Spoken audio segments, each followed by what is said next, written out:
Ladies and gentlemen, I don't think the irony is lost on any of us that on the same day that we recognize the families of the children that were murdered in Uvalde, along with their teachers, that we're not taking up a bill to protect ourselves against, and these children against guns. We're taking up a bill to protect guns. This amendment amends the legislative findings of this bill.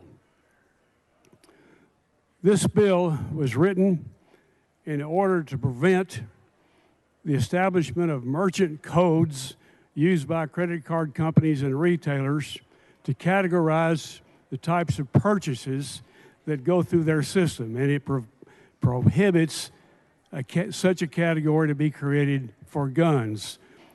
Now, I have offered in this amendment a modification of the legislative findings that supports the purpose of the gun, of this bill, to prevent guns from becoming part of a merchant code, by pointing out that indeed the demand for such measures as this exists and is vastly enhanced by a series of factors.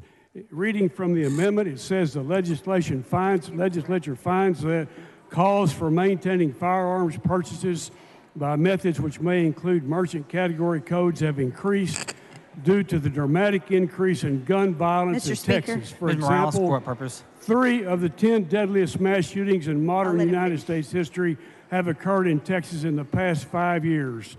The following mass shootings have occurred in Texas: 26 people killed in Sutherland Springs in 2017. 23 people were killed in Killeen, Texas in 1991. Ms. Morales, for what purpose? 13 people Will the gentleman were yield for some questions? Will the gentleman yield for questions?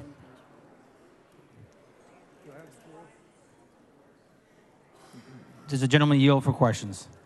Not at this time. Not at this time. 13 more people were killed in Killeen in 2009. 23 people were killed in El Paso in 2019. 21 people were killed in Uvalde, Texas in 2022.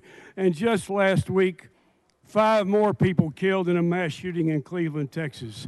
Firearm homicide rates for children under 18 have more than doubled in Texas between 2014 and 2020. From 2015 to 2020, Texas lost 572 children to firearm homicides, more than any other state.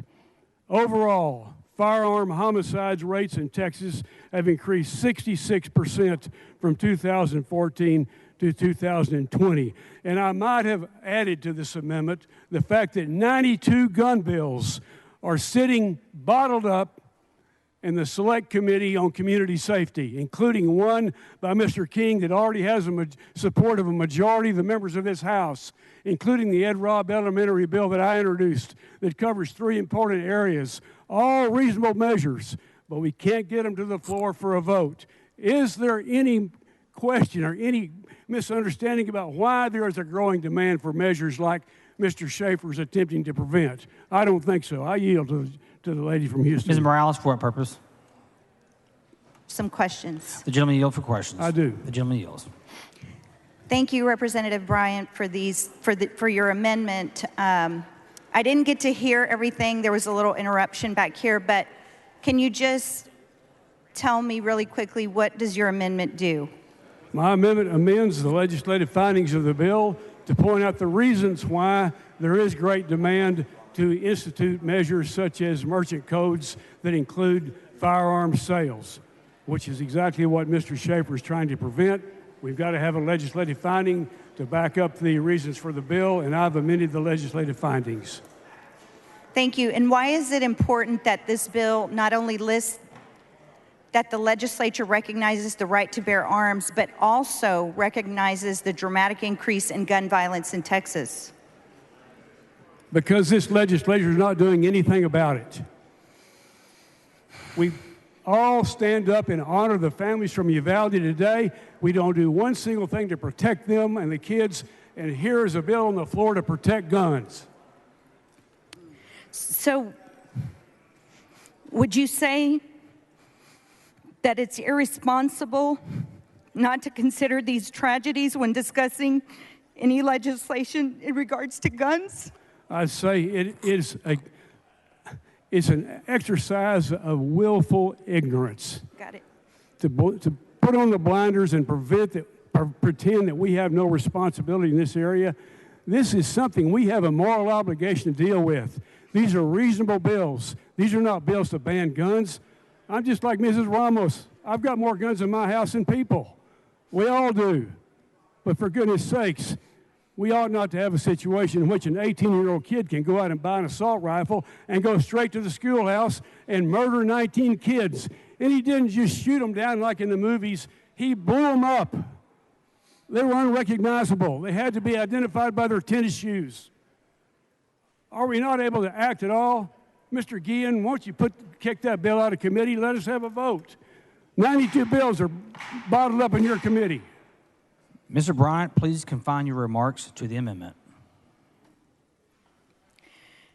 Mr. Bryant. And refrain from personalities. Okay. Have any of our efforts to continue expanding the right to bear arms like permitless carry, campus carry, and lawless storage resulted in increased protection of Texans? Has it resulted in more successful cases of citizens being able to protect themselves? Or has it caused more senseless and preventable deaths? Members, please confine your remarks to the amendment before the House right now. The legislative findings that are in this amendment assert that more deaths, just as you referenced, are part of our immediate history, just the last 5 years, and that is the reason why there's a demand for measures like merchant codes that identify firearms purchases that Mr. Schaefer is trying to prevent. So by adding this section, it would help track guns used in horrible cases as in Uvalde, Santa Fe, El Paso, and prevent future mass shootings from happening. That would be the case if the bill doesn't pass. If the bill doesn't pass, it would be just the opposite. Thank you, Representative Bryant.